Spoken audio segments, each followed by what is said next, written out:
জীবনে পারফেক্ট মানুষ থেকে পার্মানেন্ট মানুষ অনেক দামি। এই তো একটা আপু বলছিল, আমার কাছে ছোটবেলা থেকে প্রেম জিনিসটা পছন্দ ছিল না। এই প্রেম প্রীতি এসব থেকে অনেকটা দূরে থাকতাম।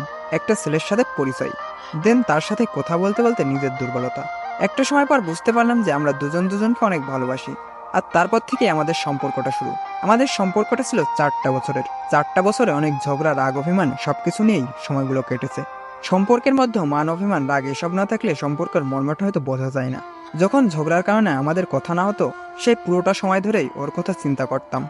দিন শেষে আবার সবকিছু ঠিক হয়ে যেত। আর এভাবেই দেখতে দেখতে 4টা বছর কেটে গেল।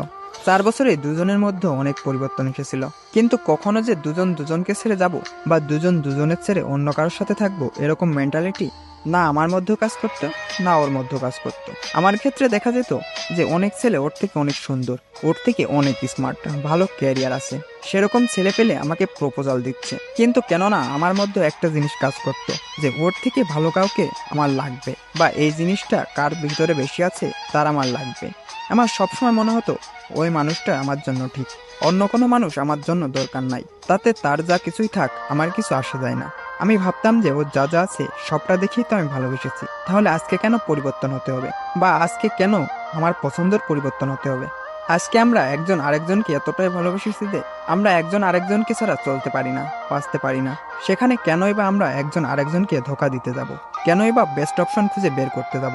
কি দরকার আছে এখানে বেস্ট অপশন খুঁজে বের করার? যে মানুষগুলো আমাকে ভরসা করে, বিশ্বাস করে, সেই মানুষগুলোই তো আমার পাশে থাকার যোগ্য।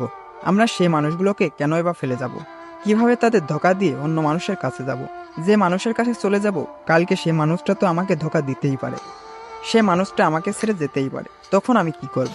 যে পারফেক্ট গুণের আমি তার কাছে যেতে চাচ্ছি, সে মানুষটা যদি আমাকে ধোঁকা দেয়, বা আমি একজনের প্রতি আকৃষ্ট হয়ে গেছিলাম, সেও যদি কারোর প্রতি আকৃষ্ট হয়ে যায়, তখন আসলে কি হবে? তখন তো সে আসলে আমার আর ভালোবাসবে না, বা তখন তো আর সে আমাকে কাছে রাখবে না, সে আমাকে ঠিকই দূরে সরিয়ে দেবে। ভালো অপরচুনিটি দেখে চলে যাও, এটা কখনো ভালোবাসা না। দুজন দুজনকে ভালোবেসে আঁকড়ে ধরে রেখে জীবন একসাথে চলার নামই হয়তো ভালোবাসা। আপুর কথাগুলো থেকে অনেক কিছু শেখার আছে। জীবনে খুশি থাকতে হলে শুধুমাত্র পারফেক্ট মানুষ দরকার। পারফেক্ট মানুষ হলেই যে আমরা বেশি খুশি থাকবো, বিষয়টা এরকম না। বিষয়টা হচ্ছে পারফেক্ট মানুষ যদি চিরস্থায়ী সময়ের জন্য বা অল্প সময়ের জন্য আমাদের কাছে থাকে, এরকম পারফেক্ট মানুষ আমাদের জীবনের জন্য ক্ষতিকর। যদি কোনো মানুষ এর মধ্যে কমতে থাকে, আর সেটা থাকার পরেও সেই মানুষটা জীবনের শেষ দিন পর্যন্ত আমাদের সাথে থাকে, সেটাই তো ভালো। সে মানুষটা কিছু পারুক আর না পারুক, ভালো খারাপ সময় এসে পাশে থাকুক। সবসময় একটা জিনিস মাথায় রাখবেন, পারফেক্ট মানুষের থেকে পার্মানেন্ট মানুষ অনেক বেশি দামি।